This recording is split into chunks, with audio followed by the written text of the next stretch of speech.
pala panay sunod-sunod ang mga highlight sa mga Duterte, highlight sa administrasyon, may presidente nag-jumping-jumping, mayroong madriagang nagsinungaling, kung ano-ano pa ang mga issue mainit ngayon. Dinadivert nila yung atensyon ng mga tao para hindi mahalungkat at hindi mag-trending ang issue sa 20 ka mga katawang na ibalik sa Pilipinas na sabay-sabay na hindi man lang alam kung paano sila nasawi. Yun pala. Pero akala nyo lang yan.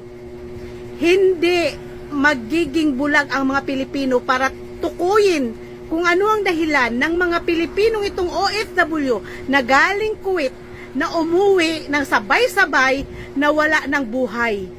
At may mga background check ha, na ang mga OFW na ito ay mga biktima ng pang-aabuso.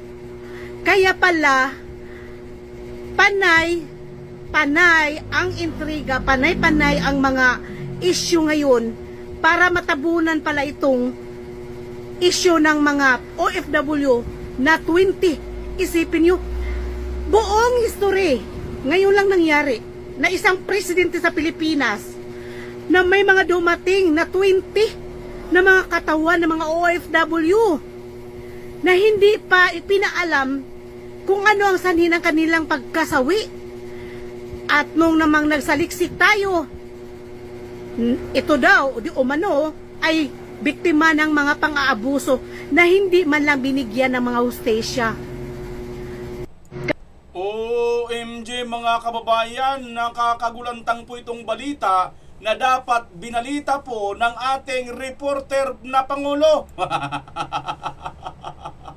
Ito pong si Bangag Jr. ay nagbibida-bida ng magbalita dito nga po sa pagkakaaresto di umano ni Saldico. Ngunit nang atin po itong ichinek sa buong mundo, siya lang po ang pinagkuhanan ng source. So siya po ang may mga balita. Biruin nyo mga kababayan na ibalita niya yung balita na nandun pa sa bansang Czech Republic. Ngunit yung balitang ito na ang ating mga kababayang OFW di umano, ano ho? Hindi na po yan di umano. Ayan, nakikita nyo naman po ang video. 20 po, sabay-sabay.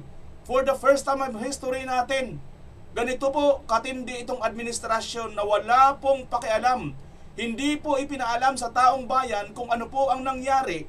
Ano po ang nagawa nilang tulong dito sa mga kababayan nating OFW bago pa sila mailagay sa kahon na yan. Grabe, mga kababayan. At dahil dyan, mukhang may isang kakampi silang supposed to be na congressman na itong pagkakaaresto ni Saldico, nako, mitya ito para ma-impeach si Marcos Jr. At si Pastor Dila, mga kababayan, abay umamin na sa ginagawa nilang fishing expedition. Wala na itech, mga kababayan. At dito sa bidyong ito, mapapanood ninyo hanggang dulo. Kailangan nyong panoorin sapagkat tutuldukan natin ang buong kasinungalingan ng Marcos Jr. na ito. Iyan po ang lahat ng atin pag-uusapan. Kung hindi po kayo aalis at patatapusin po ninyo yung bidyong ito, makikisuyo akong paki-like at paki-share. At sa mga bago pa lang, paki-subscribe na rin, paki-pindot ang notification bell all. Malaking tulong na po yan sa amin ng mga content creator. At tatanawin ko po yan, malaking utang na loob sa iyo kabayan. Maraming salamat.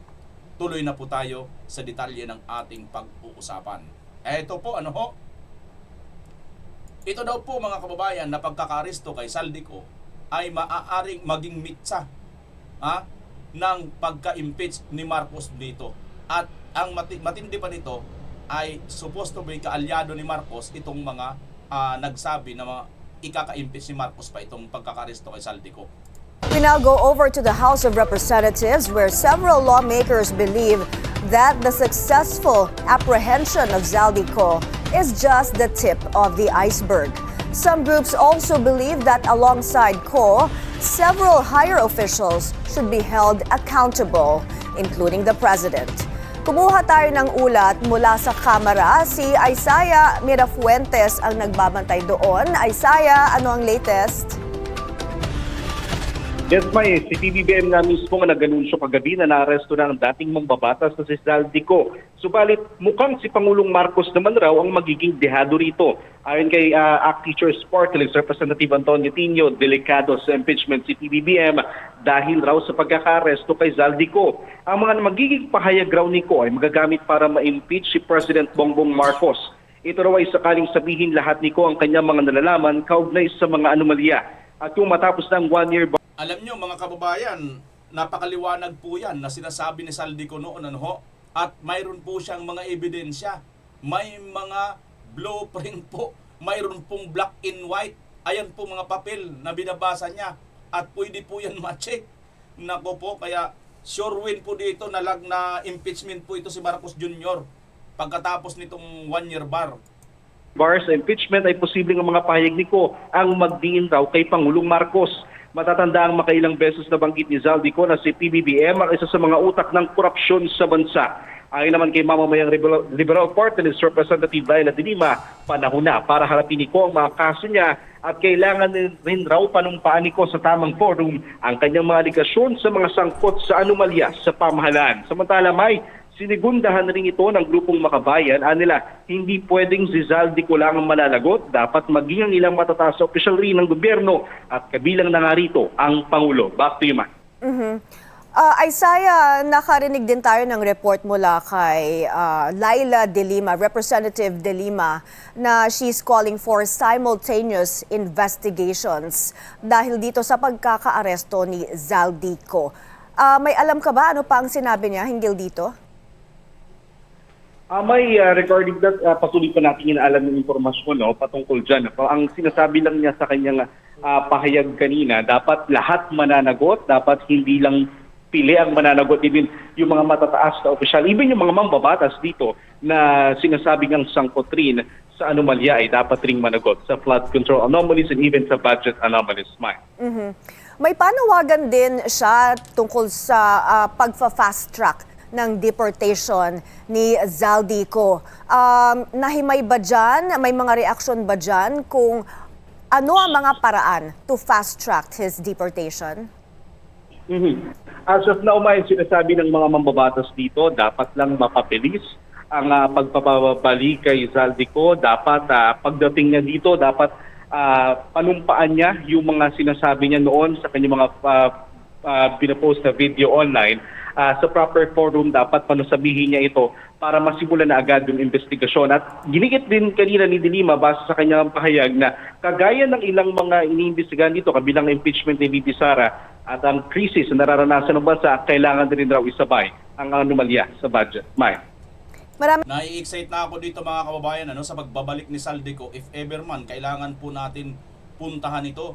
Kailangan po natin protektahan itong si Zaldico mga kababayan sapagkat matindi po ang kanyang mga revelasyon dito. Siya po yung magiging susi ng lahat ng ito dahil siya po yung napakalapit mga kababayan.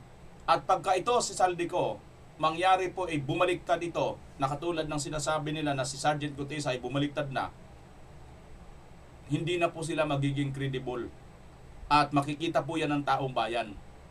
May nauna na si Zaldico, sinabi niya noon na bago man lang siyang mapatay maisabi niya na lahat, mailabas niya na lahat ang kanyang mga nalalaman.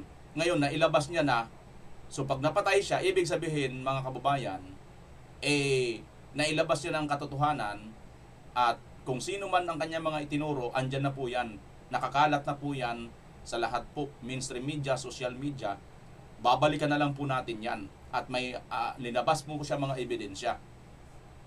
Okay? So alam na po natin kung ano po ang nangyari talaga.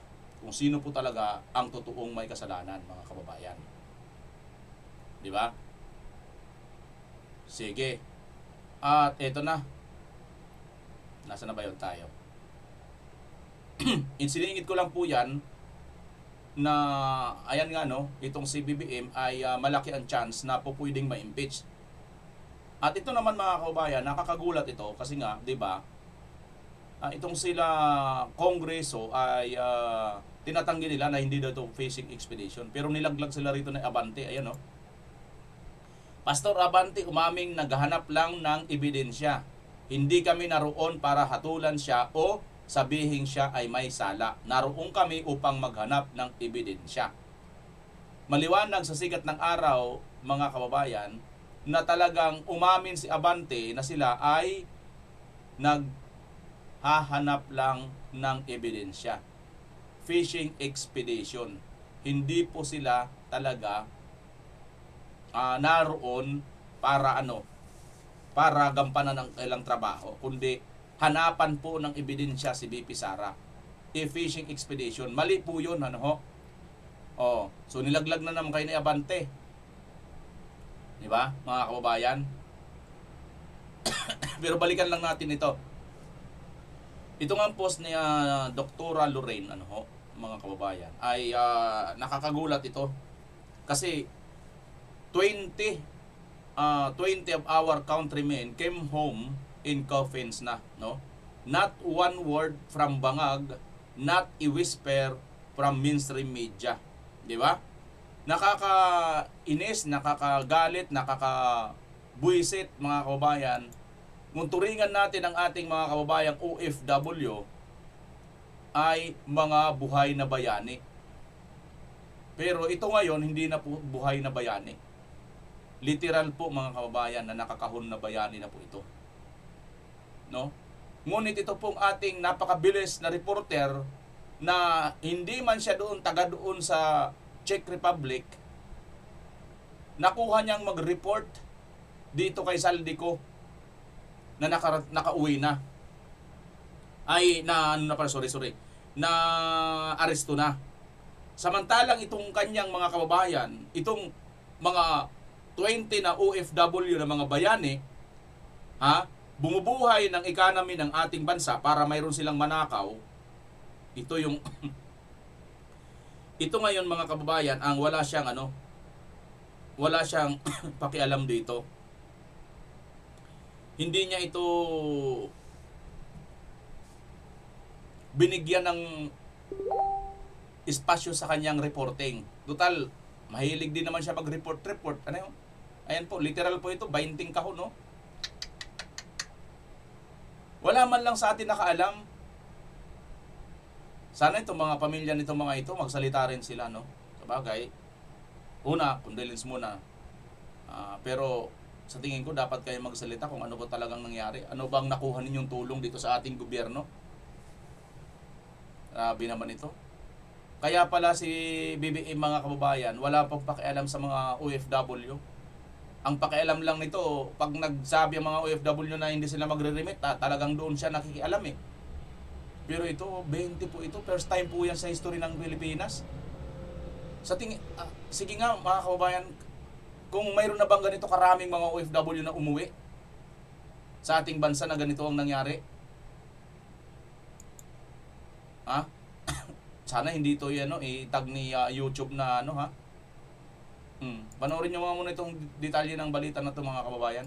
Bansa ang 20 overseas Filipino workers mula po yan Kuwait. Ayon po yan sa Department of Migrant Workers.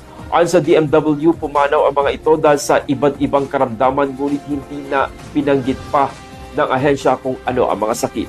Dumating ito madaling araw at binasbasan bago tuluyang itinurn over sa kanilang mga pamilya sa harap ng mga opisyal ng DMW at Overseas Workers Welfare Administration. Ayan mga kababayan, wala po halos balita nito eh. Wala po halos balita nito sa mga mainstream media at hindi ito binigyan talaga ng highlights, mga kababayan, Kaya pala, sabi nga dito ni ate, kaya pala itong si Marcos na ito, ay kung ano-anong mga kaikikan na pinaggagawa, di ba? Andiyan pa jumping jack, kung ano-ano pa dyan ng mga katarantaduhan, yung pala, mayroon pala na naman mga balita na dapat ibalita. Pagkatapos ito si Saldico, na kung tutuusin, hindi nga niya dapat malalaman agad-agad kasi nasa ibang bansa eh. Samantalang ito, imposible din nila ito alam. Ibig mo sabihin, walang nag-report nito mula dun sa mga DFA, immigration, lahat na lang. Diyan sa ating oy, Mr. President, pwede mo bang ibalita ito? Mayroon po tayo mga kababayang OFW, 20 nakakakahon na. nakakalungkot mga kababayan, ano? Itong ating presidente na ito. Mahilig kasi ito sa ano eh. Mahilig kasi ito sa bida-bida. Yung bang akala mo lagi lang talagang ano, laging mangunguna ito pagka parang akala mo siya yung nakakatulong, siya yung nakagawa ng mabuti, no? Mangunguna ito pero pagka ganyan na alanganin, hindi, walang kibo yan. Tingnan niyo yung style nito mga kababayan ito. Mayroon pa isang tayong vlog dito na nakita sa isang vlogger din. Panoorin lang natin to. Ang ganda ng kanyang reaction dito eh. Tatanong dyan ay kung handa ba si Saldico na magsabi ng katotohanan. Kung handa ba siya na sabihin kung sino. Kung hindi natin sinasabing siya'y guilty. Kung sino ba yung kanyang mga nakasama. Ang Pangulo, ulitin po natin, ang siyang nagsimulang magpa-imbestiga ng maanumalyang flood control projects. Oo nga, siya nga yung naunang nagpa-imbestiga. Pero nauna na si BP Inday, ni-reveal yan na si Saldico at saka si Martin Luther King lang ang may hawak ng pondo ng pera ng Pilipinas. Siya ang nangunang magpa-imbestiga ng di umanong korupsyon. Ang Pangulo ay handang makinig sa lahat ng maaaring sabihin ng mga taong involved at dapat na managot sa batas. Ganda ng speech mga kahasang ni Auntie Claire. Wala pa si Saldico sa Pilipinas, nagsisimula na ang depensa bago pa man ang sakdal. Ito ang pagkontrol sa kwento bago lumabas ang buong katotohanan. Pansinin niyo ang tono ni Auntie Claire. Hindi ito simpleng paglilinaw. Ito ay pagbabakod. Kapag sinasabing ang Pangulo mismo ang nagsiwalat ng anomalya, pumapasok ang tinatawag na innocence by association. Isang klasikong mind conditioning. Kung ikaw ang unang naglantad ng problema, mahirap isipin na bahagi ka rin nito. Hindi ba? Ito ang tinatawag na legal smokescreen. Unti-unting binubuo ang naratibo na ang administrasyon ay biktima rin. Isang watchdog kuno na naghahanap ng hustisya. Ngunit sa likod ng mga salitang handa kaming makinig, maaaring may pangambang madamay. Kaya ang tanong, ang sinasabing pagsisiwalat ba ay tanda ng katapatan o taktika para unahan ang pagputok ng katotohanan? Mukhang ganun gang ginagawa nito, unahan ang pagputok ng katotohanan mga kababayan. Sana walang copyright ito kasi may music, may background music sa sir. Tandaan, alam ng publiko na hindi si BBM ang unang nagsiwalat. Nagkaroon ng grabing pagbaha at nakita ang problema sa flood control. Nagsalita sina Lacson, Tiangco, Magalong, maging si Sara mga kahasang. Sinabi na ang pondo ay nasa kamay lang umano ng 2 tao. Ang budget ng Pilipinas ay hawak lang ng 2 tao. Hawak lang siya ni Congressman Zaldico at ni Congressman Martin Romualdez. Sina Martin at Saldico. Pero may tunay bang nakinig noon? Wala. Ayon sa Malacanang, paninira lang daw iyon. Tandaan nyo ito mga kahasang. Minsan ang pinakamaingay na nagtuturo sa iba ay siya rin may gustong itago. Correct. Watch closely. The truth doesn't need a script. Corruption does. Good morning mga kahasang. Boom, boom, boom, boom. Yan mga kababayan. Ganito lang lagi ang style nitong si Marcos Jr. Sa kitang-kita naman na noon pa lang sinabi na ito ni BP Inday, binulgar niya na ito ni BP Inday. Ito yung panahon kung saan umalis na si Vice President Inday Sara dito nga po sa puder ni Marcos Jr. Kasi nga di ba, naging DepEd Secretary si BP Inday Sara under dito kay Marcos, kaya hindi siya pwedeng magsalita noon mga panahon na yon. Na siya naman ginamit para tamnan siya ng tanim kaso, tanim 125 million para para magamit sa kanya para siya ay i-impeach ng paulit-ulit. Wala po silang ginamit noong 2025, ganun pa rin hanggang ngayon. Nadagdagan nga lang ng isang napakasinungaling na si Madriaga, na lahat na lang ng mga lumutang, lahat ng sinabi ni Madriaga, puro sinungaling ka talaga lahat. siguro sa 50, sa 100 na sinabi ni Madriaga dyan sa hearing sa Congress, 105 ang mali. 105 ang kasinungalingan. So, sa 100, abunado pa siya eh. Mayroon pa siyang dagdag ng kasinungaling. Lahat sinungaling na nga, abunado pa siya sa kanyang kasinungalingan. Ganun po, katarantado. Ito pong kinuha nila ngayon dyan, mga kababayan. Ito pa ha, ito yung magdidiin kay BBM na kailangan talaga at dapat talaga siya ma-impeach. Panoorin ninyo mga kababayan. Teka, walang sound. Ito talaga ang dapat sa kanya na ma-impeach. Sa kasaysayan ng pamilyang Marcos, di na namin makakalimutan. Si President Duterte lang talagang ang nanindigan dun sa kanyang unang salita. Malibing si Marcos sa libingan ng mga bayani. Pinakamalaking ginawa niya para sa amin, yung paglibing ng aking ama sa libingan ng mga bayani. Yun ang pinaka-importante para sa amin, para sa pamilyang Marcos, siyempre, at matagal na namin ipinaglaban yan eh. Sa kasaysayan ng pamilyang Marcos, di na namin makakalimutan. Si President Duterte lang talagang ang nanindigan dun sa kanyang unang salita. At malibing si Marcos sa libingan ng mga bayani. Kita nyo mga kababayan kung gaano ito ka-traidor at kasinungaling itong si Marcos Bangag Jr. Kung matino ito, hindi niya ito makakalimutan din mga kababayan. Di ba? Sinabi niya eh, sa kasaysayan ng mga Marcos, hindi na namin makakalimutan ang utang na loob namin dito kay Duterte. Si Duterte lang ang tumupad sa kanyang salita na ipalibing sa libingan ng mga bayani itong kanyang ama na matagal na nilang inaasam. Ngunit anong ginawa mo, Bangag? Tumingin nga kayo mga kababayan. Ako kasi talaga nagano ako eh. Nag-chat GPT ako. Ang chat GPT kasi, nang tinanong ko siya kung saan sila kumukuha ng source, lagpas pa pala sila sa Google mga kababayan. May pinagkukuhanan pa sila na iba't ibang mga source, no?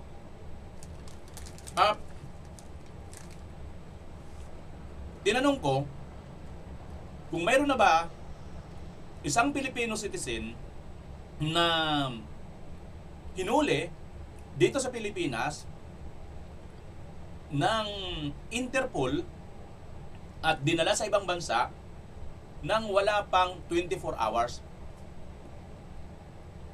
Ang sagot ni ChatGPT, wala.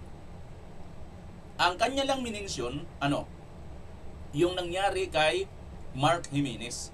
Si Mark Jimenez, naalala nyo yung kung kilala nyo si Mark Jimenez, siya yung American citizen ata. American citizen pa yun ha. Kumandidato ng mayor dito sa Maynila noon. Mayroon siyang kaso pala sa Amerika. Something like that. Pagkatapos, kinukuha siya ng Amerika dito para ibalik doon dahil may kaso nga, pero hindi agad-agad siya binibigay ng Pilipinas. Kita nyo mga kababayan ha? Dual citizen, something ganon. Hindi ko alam kung anong citizenship nung Mark Jimenez na yun. Hindi agad nakuha, hindi agad pinadala doon. Yun lang yung sinabi ni ChatGPT na si ChatGPT, halos lahat ng mga alam niya. Mga recorded. Pero itong kay Tatay Digong, hindi niya alam na nangyari kay Tatay Digong, hindi dumaan sa local court. Sabi ni ChatGPT, walang sino man ang kukunin, huhulihin dito sa Pilipinas at dadalhin sa ibang bansa nang hindi mo na dumadaan sa local judicial authority or local court ng bansang kung saan siya hinuli. Hindi yun naka-record kay ChatGPT mga kababayan. So ibig lang sabihin, di ko alam ha, kung pati itong ChatGPT may influential na rin. Grabe, ganun kalawak itong pangungurap nitong Marcos administration. Paano nila nagagawa yung mga kababayan Tingnan nyo nga kanina, di ba, yung isa nating video, si Marcos Jr., siya lang ang nagbabalita, siya pa yung kinuhanan ng source ng BBC. Gaano katindi ito mga kababayan? Naniniwala ba kayo yan yung ang BBC? Wala silang sariling reporter correspondent doon sa Czech Republic para i-check man lang yung balita ni Marcos Jr.? Naniniwala kayo doon mga kababayan na lahat ng Lahat ng pati itong China Morning Post, wala rin silang correspondent doon sa Czech Republic. I don't think so. Halos lahat ng bansa sa buong mundo, halos mayroong Lucky Chinatown, lahat may Chinatown na halos. Lucky Chinatown. Dito yun sa Divisoria, Lucky Chinatown. Di ba? Aywan ko mga kababayan, walang ibang nag-report dun sa report ni Marcos Jr. At ang matindi nito, yung report na yun ni BBM, galing sa Czech Republic, alam na alam niya. Pero itong mga kababayan nating OFW, 20 nakakahon na mga kababayan, hindi niya alam. Anak ng tipaklong naman, Sorry po. 20.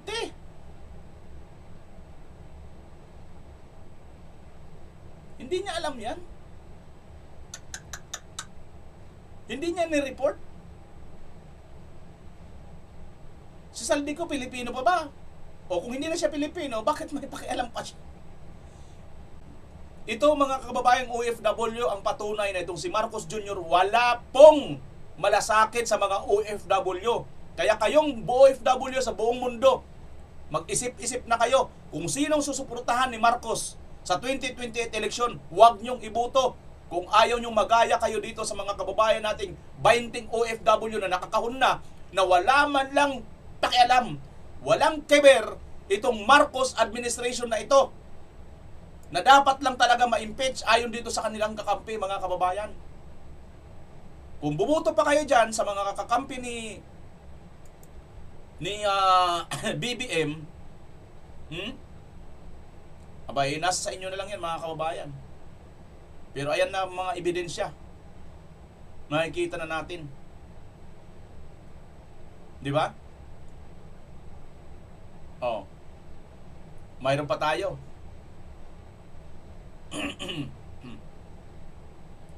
Yan ang sinasabi ko sa inyo. Kaya huwag na huwag po kayo magpapabudol na mga kababayan. Balikan na natin yung topic na dito kay BP Inday. Ito, panoorin natin kay BP Inday mga kababayan. Ay gay, nawala tuloy. Nasaan na yun? Nawala.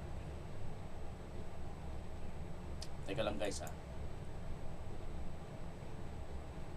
Nawala kay BP Inday. Kunin ko lang.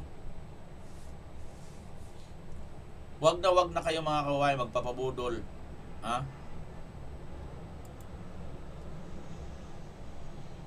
VP Sara Duterte na nilabag ng COA ang kanilang due process nang ipasauli nito ang milyon-milyong pisong confidential funds ng bise. Ang tingin naman ng ilang kongresista, matibay na ebidensya ang notice of disallowance para ma-impeach si VP Sara. Nasa frontline balitang yan si Manan Enriquez. 73.287 million pesos na confidential funds. Ganyan kalaki ang pinasasauli ng Commission on Audit o COA sa Office of the Vice President sa inilabas na Notice of Disallowance. Mula yan sa 125 million pesos na confi funds ni Vice President Sara Duterte na ginastos noong December 2022. Mabigat at napakahalaga ng desisyong ito ng COA and Bank.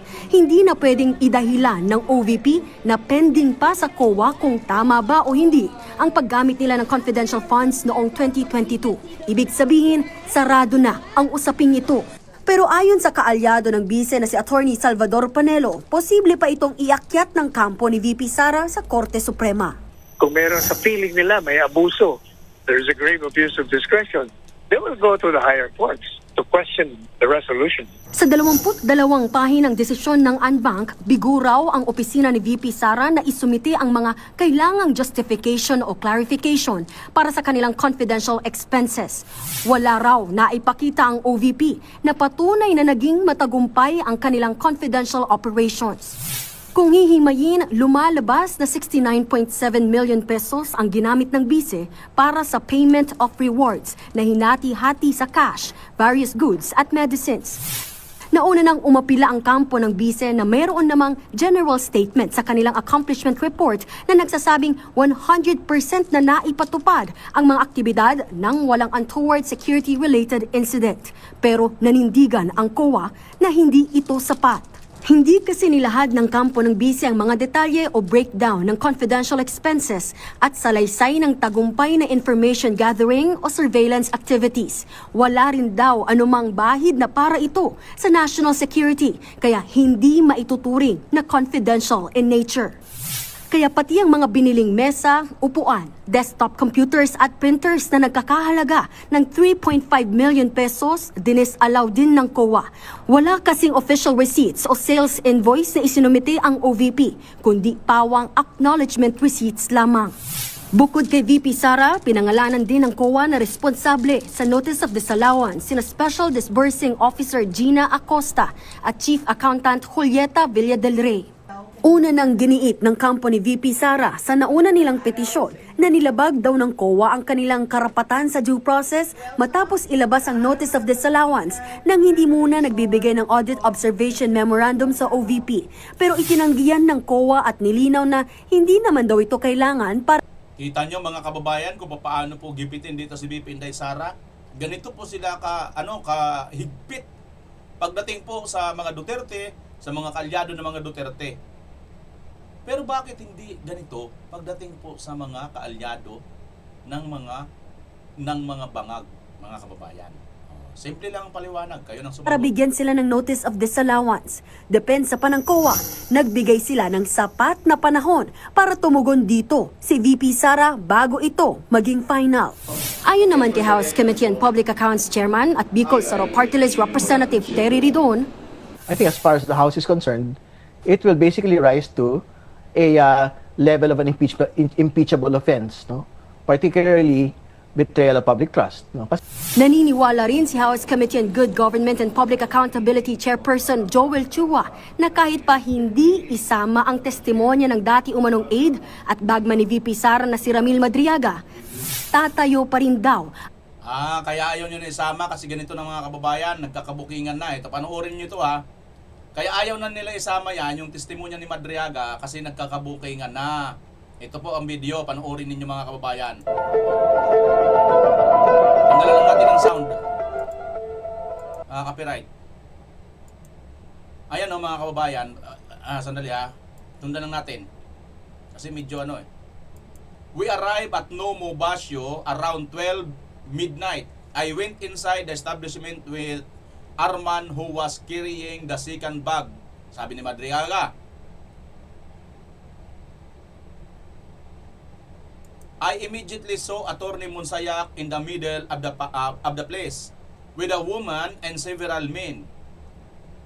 When he saw me, he stood up and signaled for us to go upstairs.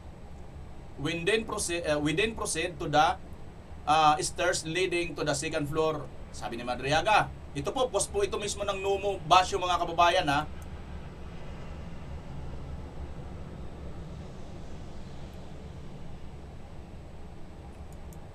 Yun lang.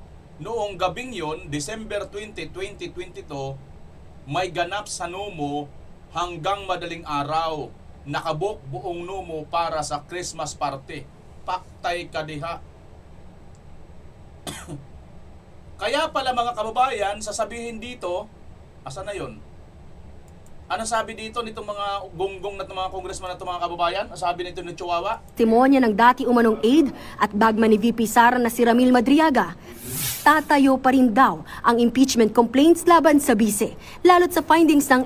Tatayo pa rin daw kahit hindi na gamitin itong si Madriaga, mga kababayan. Tatayo pa rin daw. Bakit ayaw nyo nang gamitin? Kasi booking na kayo. Mismo ang nag-post nito ang may-ari ng Nomo. Sabi dito, yun lang. Noong gabing yun, December 20, 2022, may ganap sa Nomo hanggang madaling araw. Nakabook buong Nomo para sa Christmas party. Sa bagay kasi yung December 20, talagang yan yung mga panahon ng mga Christmas party. I think nagsisimula yung mga Christmas party December hanggang matapos na yung December, di ba? Or hanggang bago mag December 25. Tuloy.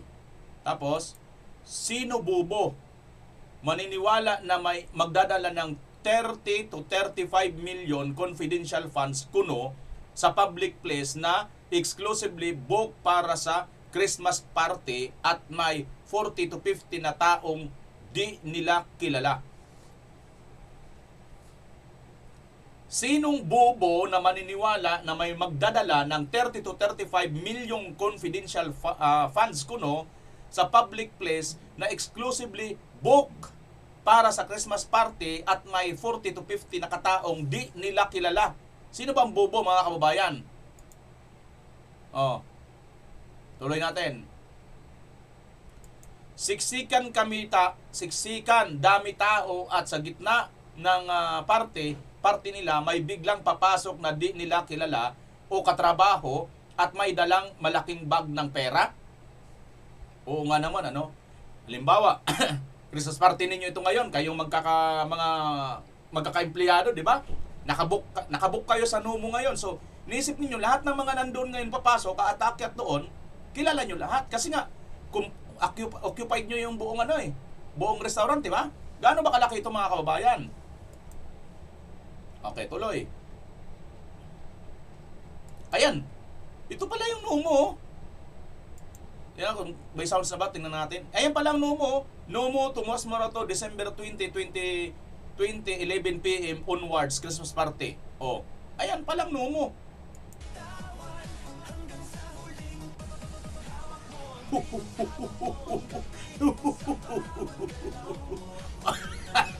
Ayan na. Ang daming pera.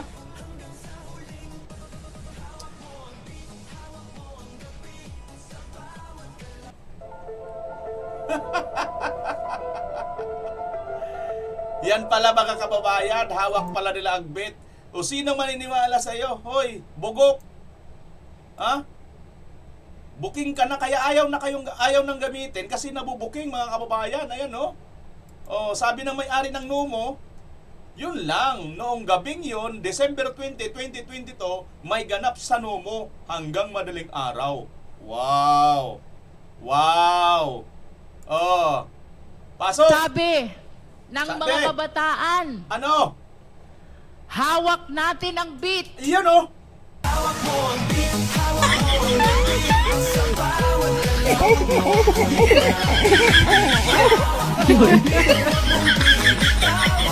hanggang sa huling tugtog ng sigawa. Visit ka! Napapasayaw ako na parehas kaliwa ang aking paa.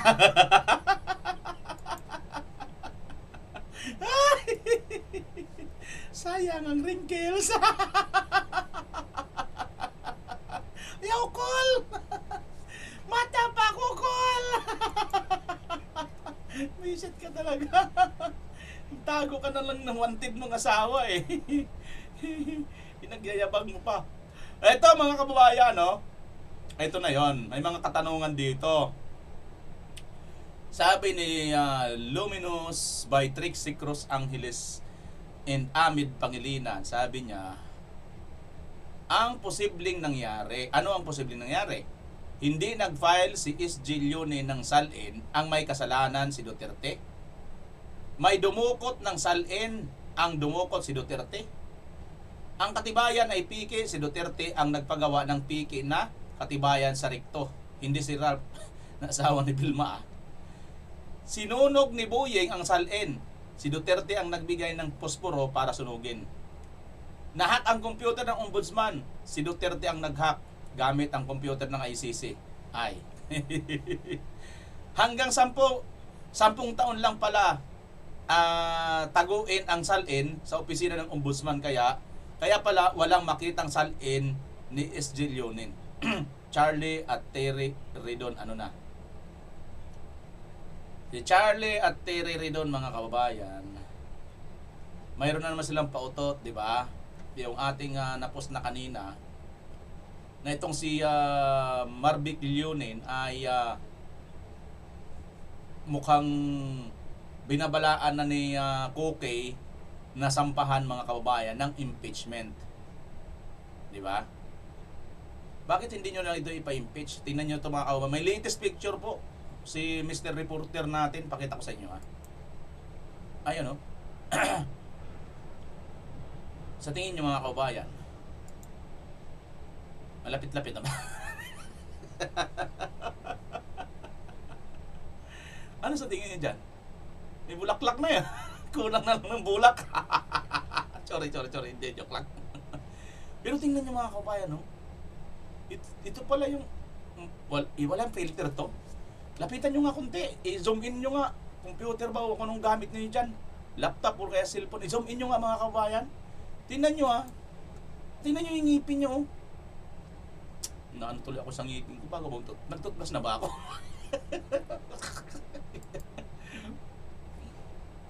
Mag-ano kayo? Mag-pismas kayo para hindi nyo maamoy yung ngipin. Tingnan nyo mga kababayan, ito pala siya, walang filter. Bago lang daw ito eh. Oh. Tingnan nyo. Parang, oh, dito oh. Parang nangungutim na no, parang ano na talaga siya no. O tingnan nyo yung ngipin niya oh mga kababayan. Di ba mayaman naman ito? Di ba hindi naman to ano, hindi naman to kumain ng inasin at saka ginamos at saka bulad. Ba't ganyan ang ngipin niya? Mga kabayan. Hindi po stay sa ngipin ko ha.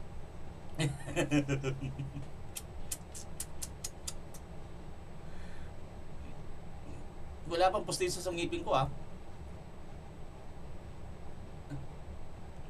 Ewan ko ha, nakita ko lang ito mga kababayan eh. Nakita ko lang ito sa isang ano namin eh. Ito pala siya no. Iniisip ko lang, 'di ba? Kasi hindi to naghirap eh. Hindi to nakasubok siguro kumain ng bulad, inasin, ginamos. At ayaw ko siguro pakbot. Inabro, Ilocano. Pakbot. Pakbot. Nakimasan.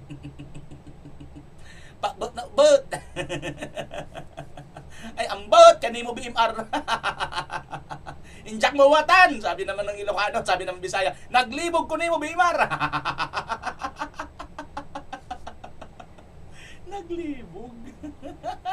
Sumagot ang Ilocano naman, ay ayatin ka. Sabi naman ng sumagot ang taga-Pangasinan, antutan ka.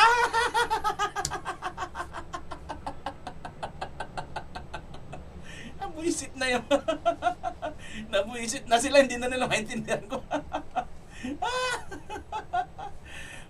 Mangmangang ka, kumakain ba kayo guys ng utong? Alam nyo guys, masarap yung utong. Masarap yung utong. O gulay yan. At ang kapartner niyan, masarap din. Kabatete naman. Ang bastos mo, Weimar. Rated is PG.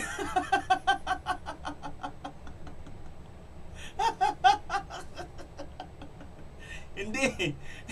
Google nyo na lang. Ano ba yung... Masarap, hindi. Masarap pag partner niyan. Kabatete. Saka utong.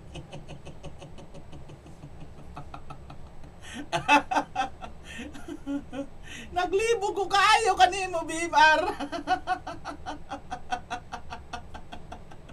Sabi ng Ilocano, ay ayatin ka, Weimar. Sabi ng Bisaya,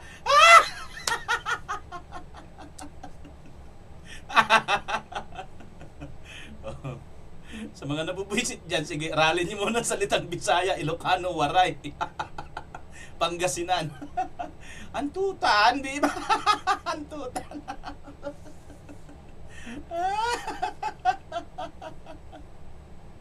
Kasi naman to si Bibi, yung tinan nyo naman. Hindi tayo nag-ado minima, nagre-react lang tayo dito. Hindi kasi naiisip ko lang, no? Hindi to kumain ng ng ginamos eh. Yung mga ba't yan ang ngipin, mga kababayan? Epekto na kaya yan sa dami ng pulburon? Kasi di ba yung pulburon nagpapadilaw yun sa ating ngipin. Akala ano yung pulburon ha?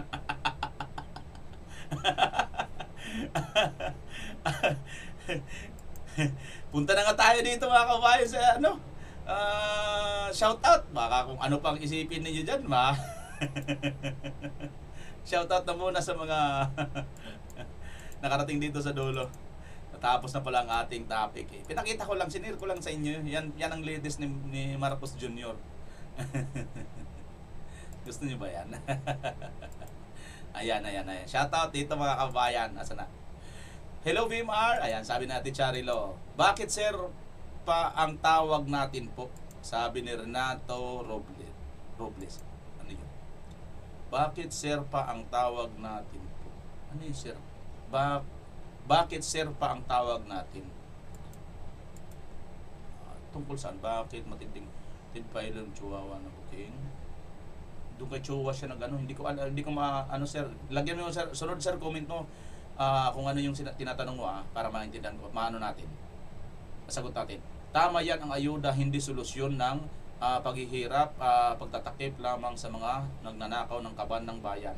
Watching from London, United Kingdom, sabi ni Harry Raj Jola. Ito, sabi naman nito ni Elina Yuko. Wakaranay, wako kasabot. Ayambot. Ba't makatawa man kani tani mo, tulog laway ko ni Roger Dumog. Tulog daw yung lawan niya. Pati ako. Visit na yan. Dapat kasi pasayasin na yan sa palasyo si BBM, sabi ni Benito Barsulaso. Sinong kukunin dyan sa Sintlok, sabi ni Romeo Marasigan. Tama, pwedeng i-GCash, pinahihirapan pa mga driver para malihis ang usapan sa malita. Melinda Dorado. Wala si Saldicos sa Prague. Sobrang high lang si BBM sa kasisinghot niya at natripan niya si Saldicos, sabi ni Zinaida Christensen. O, kita nyo, wala daw si Saldicos sa Prague. Paano kaya magulat tayo, nandun pala sa nasa Davao na pala, no? Good PM Sir BMR, kailan kaya tayo mawala ng sama ng loob sa ginagawa na administrasyon na ito? Grabe, sabi ni Linda Corla. Pag mawala ng administrasyon, wala na rin tayo sama ng loob. Kasi siya pa ngayon ang presidente, sama lang ng loob ang maano natin eh. Biruin mo ba naman, OFW? 20 na OFW, wala man lang siyang pakialam. Hindi man lang natin nabalitaan na mayroon palang ganyang karaming OFW. Kung hindi pa yan sa akin may nag-share, hindi ko malalaman yan mga kababayan. Passport and visa always yan kasi kahit saan ka pupunta, basta foreigner ka, kahit sa palengke. Sabi ni Sunya Mines Paragosa. Oo nga, tama ka dyan ma'am. Ako rin nung, dali excuse me sinisipon pa ako. Sorry.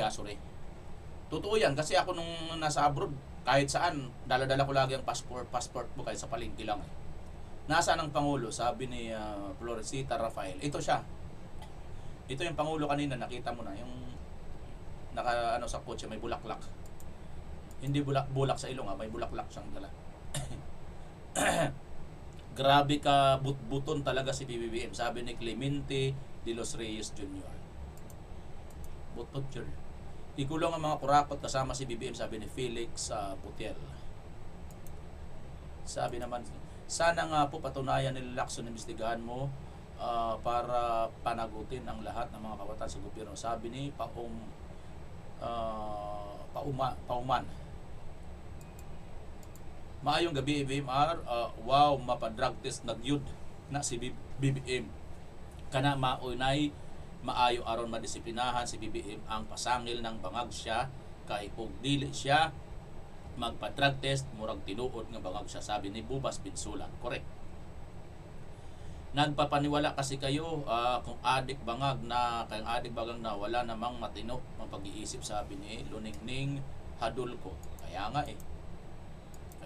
kailan matatapos? Matatapos na pagtapos ng kanyang administration. 2028 tapos na yan. Kung tiis na lang, tiisin nyo na lang ito mga kababayan. Natiis na nga natin ang 4 na taon, ano pa ba kayang 2 taon, di ba? Kaya pala naging testigo ito laban kay VP Sara. Dati pala siyang driver ni Dilima 2.0. Team Pardo. Si ano? Talaga? Yan si driver ba ni Dilima yan to? Sure ka? Si Madriaga, driver ni Dilima. Una pa lang di ako naniniwala dyan, nakatatak na ang kasinungalingan. Leticia Baliguat. Oo nga, sinungaling kasi talaga si Marcos. Biroin mo, di ba? Kasinungalingan niyang sabi niyan, di na daw nila malilimutan ang ginawa ni Tatay Digong. Anong ginawa niya kay Tatay Digong? Pinakidnap, pinadala sa dahig.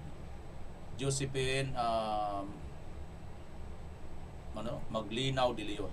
Wow, mali na naman, sabi niya. Dapat kasi wag na sabihin kung saan si Saldico, sabi ni Melinda Dorado. Si Naida Christine, tama kayo dyan dahil nag-press briefing si Senador Aimee Marcos dyan na sinabihan si BBM na ayusin yung kasinungalingan niya tungkol dyan sa ayuda dyan sa mga driver dahil hindi lahat nabibigyan, pati yung mga bus tricycle, mga farmers at mga mangingisda walang ayuda. Tama, linilihis ang issue corruption sa ibang bagay, diversionary tactics ng mga nakaupo. Sabi nila ni Mel, ang pinsan ni General Bantag. Oy, kumusta ka na ate Linan Lanimel, taga Baguio. Pinsan ni General Bantag yan mga kababayan. Nasa Germany po ito. Oy Manang, baka nakita mo dyan sa Saldico. I-text man kanya akon Manang, nakita mita ni Saldico. Una yun ni Saldico, no? Bakit di mo sinama si Tambaloslos? Saan ko sasama? Manuel Campado. Tama yan kung totoo na nahuli si Saldico. Ngayon pagpatas lang ang ibang yari kayo, Claire, kayabangan mo, sabi ni Tino. Di talaga kapanipaniwala ang mga pinaggagawa ni Marcos. Grabing kasinungalingan kaya wala nang naniwala sa kanya, sabi ni Eli Costales de la Cruz. Lucy Evangelista. Sir Bim R. si Lacson, bakit kay Tatay Digong hindi ninyo pinadala sa court? Walang due process, dinala ninyo sa dahig. I watch from the Ma'am Kingdom of Saudi Arabia. Yun nga ang sinasabi natin Pati nga sa ChatGPT, Ma'am Lucy Evangelista, no? Hindi nga masabi ng ChatGPT na mayroon pong nangyari katulad ni Tatay Digong. Wala po. So hindi rin naka-record. Mantakin nyo, sigukan nyo po. Mag-chat po kayo, mag-Google po kayo, at saka mag-chat GPT po kayo. Wala pong naka-record na isang Pilipino dinala sa ibang bansa, hinuli sa Pilipinas, dinala sa ibang bansa nang wala pang 24 hours. Hindi po nila ni-record ang kay Tatay Digong. Hindi kaya pakulo nila ito para ma-divert na laman kasi sanay sila sa ganito. Maaari, William Bungot, ito na nga Totoo naman yung mga sinasabi ninyo, no? Kaya tama talaga. Guided by evidence ang tanong, wala bang harang or distorted evidence, sabi ni taxpayer. Napakalaking posibilidad na sinasabi mo na yan, yung tanong mo na yan. Cyril Chan, Karma, paano ka makapasok kung wala kang passport doon pa lang sa pinanggalingan, hindi pwede makasakay sa plane, sabi ni Rolando Bayhunan. Correct, isa pa yan sa magandang obserbasyon mo, sir. Sixto Rodriguez, si Soto at Lacson napasok Damalita di Marta, di Tamba. Diba? Ayan, ito, last na lang ito. Wala, hindi nahuli si Saldico. Maniwala kayo kay BBM. Alam nila yang ipapapatay siya ni BBM, kaya hindi yun uuwi. Wala, maniniwala kayo kay BBM. Hay lang yun si BBM. Nakita niya si BBM, sabi ni Sinaida Christine. Napakalaking posibilidad ng mga sinasabi nila Kasi ito alam nyo mga kababayan, may punto yung huling comment na yun, wala Kasi po pwede naman nilang pwede naman nila sabihin, ay wala pala, hindi lang pala, kasi sanay na ito sila sanay na ito si BBM magpabago-bago, hindi na ito tinatablan palibasa kasi, pinagdududahan, di ba, na gumagamit ito, sanay na ito, di ba, Sanay na ito na pag ano, ay wala pala, hindi pala yung totoo. Na ano lang pala. O, di ba? Mamaya, abangan na lang natin mga kababayan. Kasi kung totoo talaga yan, gagawa sila ng paraan para madala dito yan sa Saldico. Pero ang tanong, pag nadala ba dito sa Saldico, makakarating kaya yung buhay dito? At pag nandito na kaya, hindi kaya yan pipilitin para ituro si VP Inday Sara, paliktarin lahat ang kwento. Kung ganin mo nang gawin ni Saldico, nako, sorry ka na Saldico. If ever gawin niya ito, yung pamilya ninyo magsasapir talaga sa sumpa. Maniwala ka, maraming Pilipino ang isusumpa si Saldico at ang kanyang mga lahi.